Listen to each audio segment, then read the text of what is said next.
The following program is sponsored by Happy Science.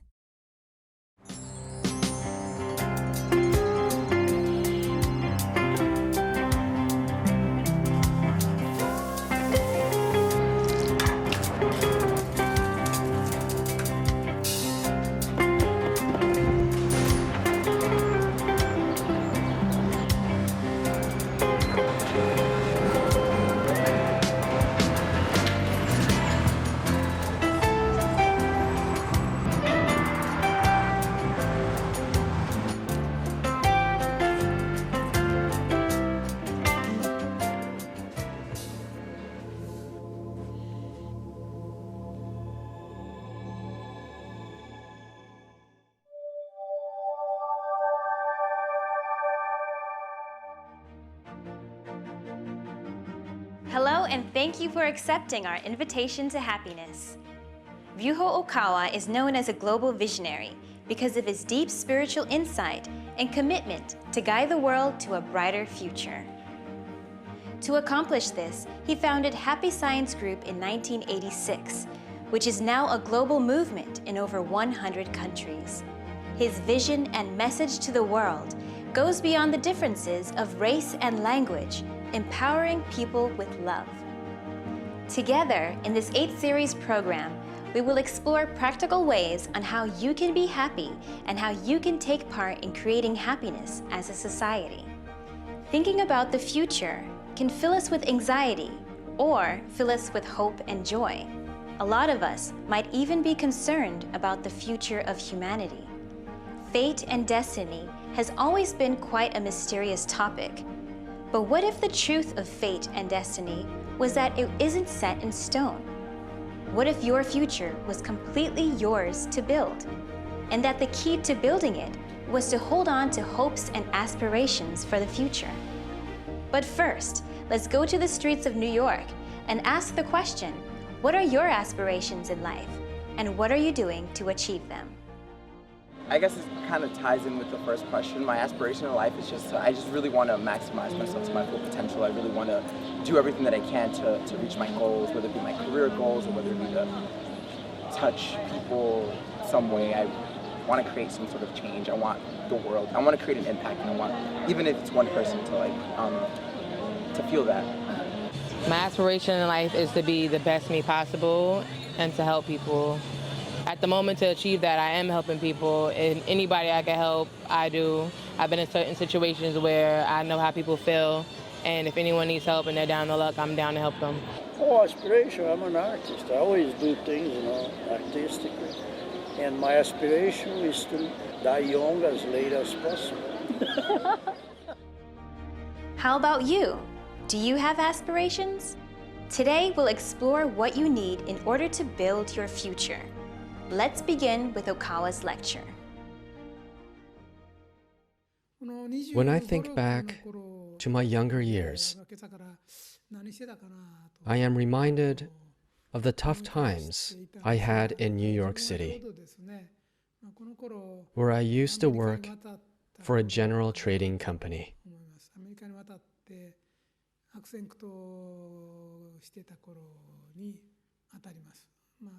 I was faced with the difficulties of working in a foreign country, and I had my share of struggles with the English language. I was only in my 2nd year with the company when they decided to relocate me from Japan to New York City. Upon my arrival, I was given only 5 days for a briefing from the colleague whose responsibilities I was assigned to take over. Unfortunately, I was also suffering from the worst jet lag, as this was the first time I had ever gone abroad. With day and night completely reversed, it was impossible to think straight for almost a week. I remember that the briefings felt as if the words came from a distant place. I could hardly comprehend them, even though everything was being explained to me in Japanese. Soon enough, my predecessor disappeared, and I was still so spaced out that I could hardly make out the meaning of my own native language. He left for a vacation on the West Coast, from where he would head straight for Japan. So there I was, left with a big desk and chair, a phone, an IBM typewriter, and the Apple II computer created by the famous Steve Jobs. The Apple II was not yet being sold on a full scale in the Japanese market, but it was very popular in the United States, as Americans were already using personal computers by this time. Still, in a groggy state from jet lag, I was at my desk receiving countless phone calls every day. The phone rang anywhere from 100 to 150 times per day. Even worse, all the calls were, of course, in English. The office became a place of terror for me. When I think of those days, I am reminded of the horrible memory of one loathsome word.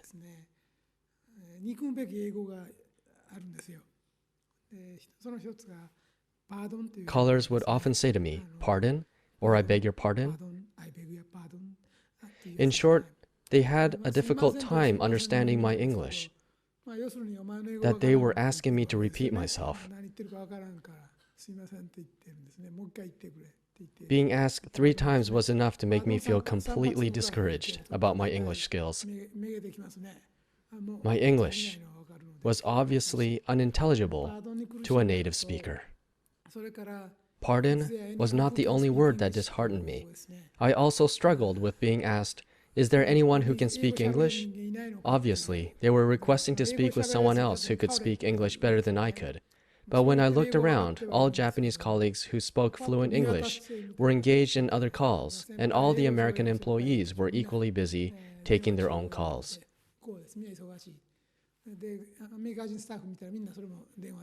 There was never anyone who could help me. As you can imagine, the first week or so at the new office was filled with a sense of frustration with myself. As soon as I heard callers say, "Is there anyone?" they didn't have to finish their sentence for me to know what they were going to ask. But, of course, there was no one else I could ask to take the call for me. So I gathered my courage. I spoke into the receiver in a deliberately low and deep voice and said, "I can." My callers hesitated and paused for a moment out of fear that they may have offended me. This was my chance. I used this pause to my full advantage. As soon as they flinched and paused, I belted out all the words that came to mind. I knew that if I gave them more than 2 seconds, they would throw the word "pardon" at me. I also knew that if I got 3 pardons, it would be over for the little confidence I had left. So I made up my mind not to give them that opportunity. I answered, "I can," and quickly fired into the receiver all the English I could think of. Even if they had difficulty understanding what I wanted to say in the beginning, once I had enough time to say more words, they eventually responded, "Okay, I understand." By telling them as many words as I could that described the context of what I wanted to convey, I was gradually starting to get through to people. This marked my turning point. I completely changed my attitude, and I made up my mind to never again give anyone the chance to say "pardon" to me. It was too humiliating to be asked whether I could switch places with someone who could speak better English. So I made the resolution to say, "I can," and explain that there was no one else who could take their call. Of course, it was extremely difficult for me to confidently say, without inward hesitation, that I could speak English when I knew full well that my English skills were lacking. After all, I then had to come up with actual things to say in English. But having the courage to respond to my callers with this boldness marked a valuable beginning for me. I had not studied English as much as I should have before leaving for the United States. because I thought I would automatically learn it once I was there. I had completely underestimated how difficult it was going to be. As a result of my ignorance, I went through a tough time, but being forced to work on my skills taught me many things. Many people probably thought that I had a lot of nerve going to the United States with my level of English. But the truth was simply that I had no idea how difficult it was going to be.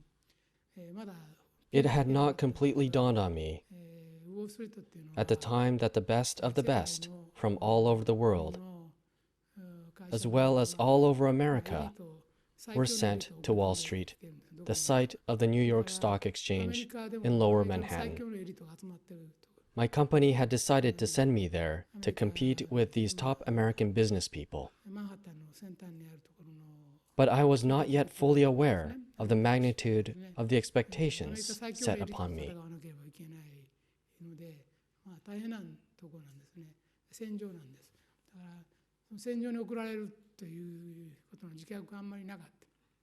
As a result, my new colleagues were appalled that someone like me, who had difficulty speaking English fluently, had been sent there. The first week was a tirade of criticism. And with this initiation into the tough world of Wall Street, I began my career practically groveling. Here, I would like to share with the younger generations some of my memories of this time in my life and point out the lessons I learned about how we should think and what we can do to create a positive future for ourselves. Have a dream. This is my message to all members of younger generations who have a long future ahead of them. This is a big topic for everyone.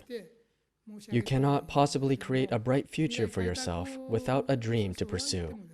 Know exactly what you want to achieve and make sure to dream big. It is in the very fabric of our nature as human beings to chase our dreams. And if you don't have a dream, you should take it as a valuable sign that you are not yet thinking of your future. If you find yourself without ideals, find your dream and start building your future.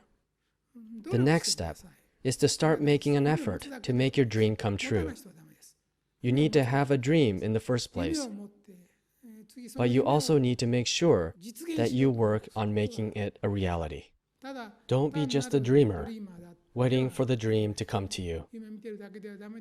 Whether your dreams come true depends on how much effort and perseverance you put into them. I do not want anyone to end their lives only dreaming about their ideals. So keep asking yourself, what can I do to make this dream come true? When you start working on your dreams, you first need to have a clear idea of your goals. You can start by setting yourself a big goal. Then you should set yourself smaller and midterm goals to aim for on the way.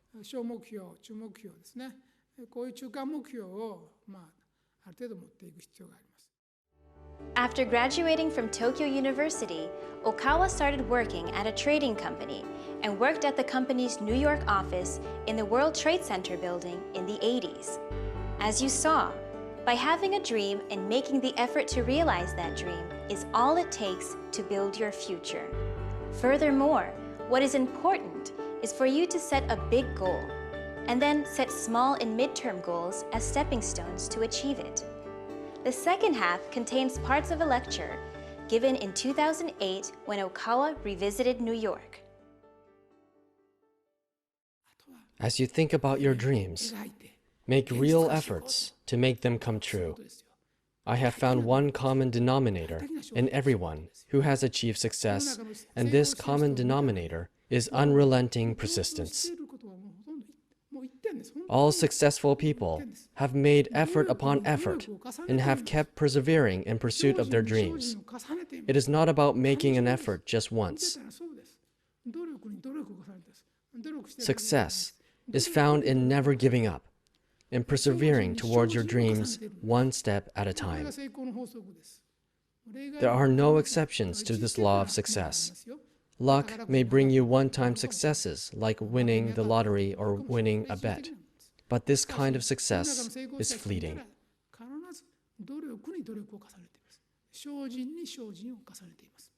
To become successful, first make sure that you have a dream. Then conquer your fears through faith. And finally, never stop persevering and make a constant effort toward actualizing your dreams into reality. This mindset of constant effort and devotion is about giving it extra effort even after you have given it all you've got. Where someone else would have stopped and given up, you will think, I'm going to keep going and take another step. Everyone is equally given 24 hours each day. And how we use these hours determines our future. The number of years everyone lives varies, but everyone is given the same exact length of time each day, no matter who you are.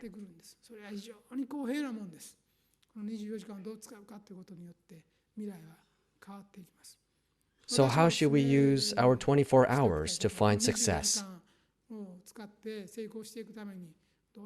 There are two things I strongly recommend. One of them is to treasure every little chunk of time, every minute, and every second. If you can find 15 minutes, or even just 10 minutes in your day, put them to use. It will not get you anywhere to keep putting things off and believing that you will study when you have a large block of time. Please believe that you have a bright future ahead of you. Have faith and live a positive, constructive life. What matters is being positive and productive. Do not think negatively. Think positive. Keep looking forward, and the path will open up for you.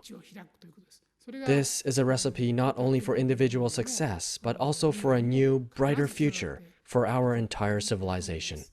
Here is New York, my second hometown. More than 25 years ago, I lived in New York and I worked at One World Trade Center.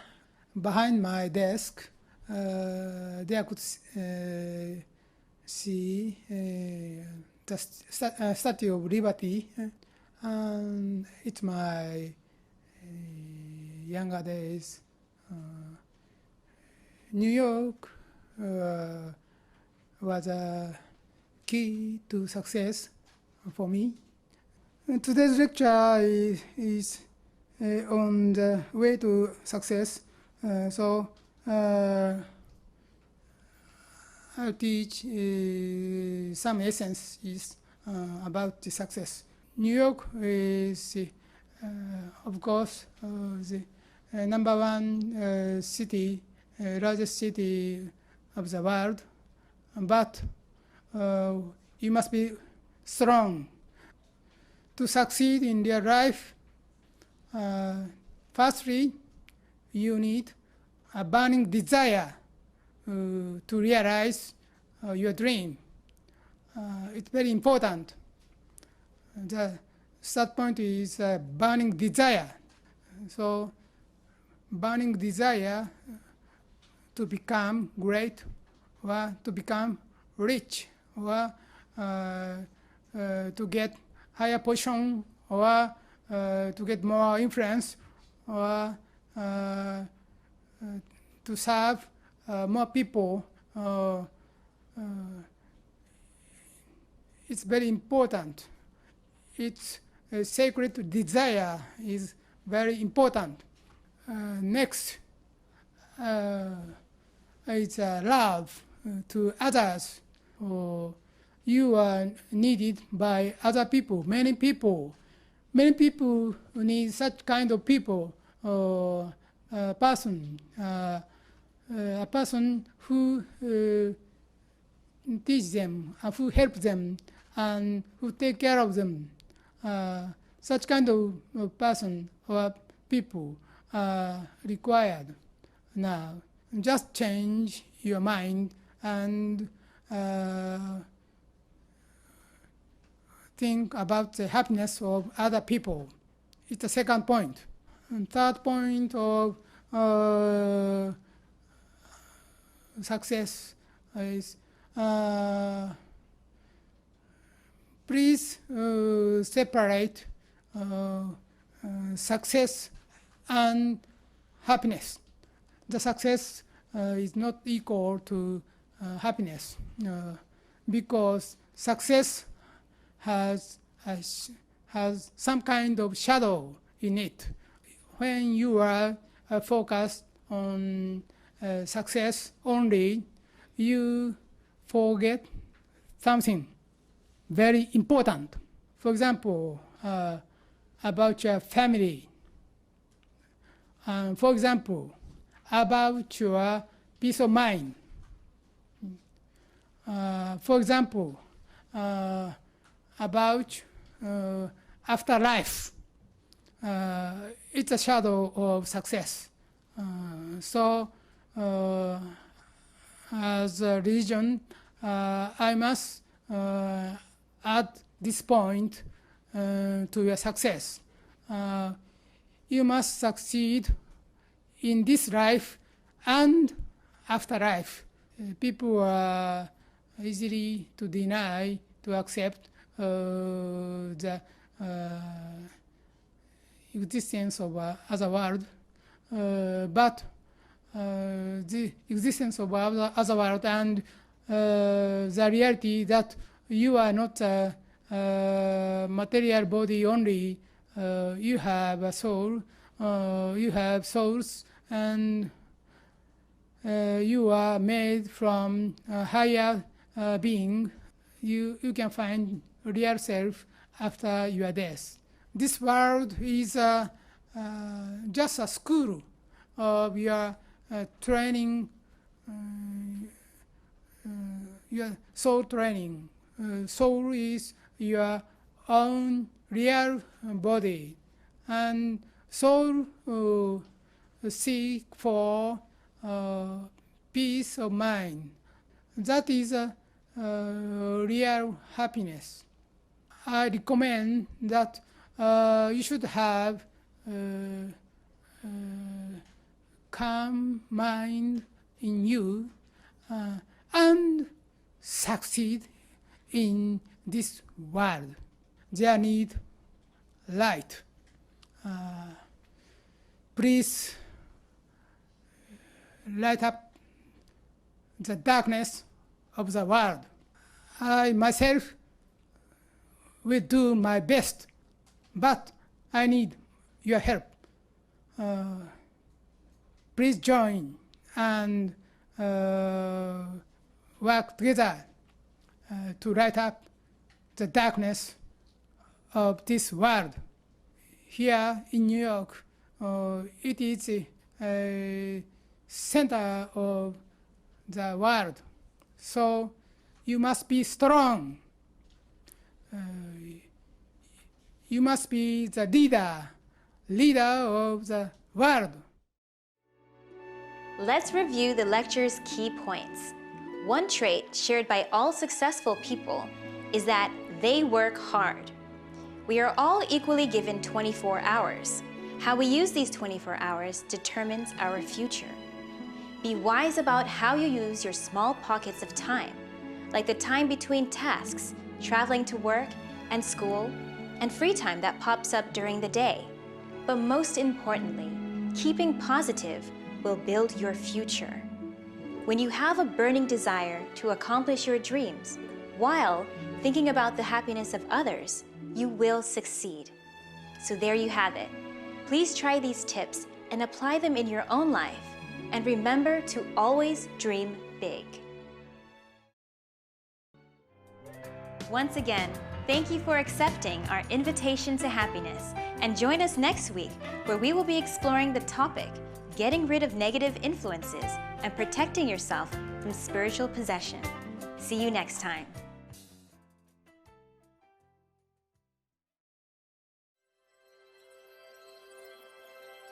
I have watched over you for many years, since the moment when you were born. Your first steps, your first bike ride, your first day at school, your graduation, your marriage, your joys, your sorrows. Yet, through time, you have shown that what you continue to hold in your heart grows stronger and brighter as you persevere, believing that the journey is just as important as your destination. I pray every day that you will see the signs life provides you as a guide and discover that you were born to accomplish great things. Remember who you are. Remember what you were born to do. Become a light for the world. Believe. Be inspired again.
The preceding program was sponsored by Happy Science.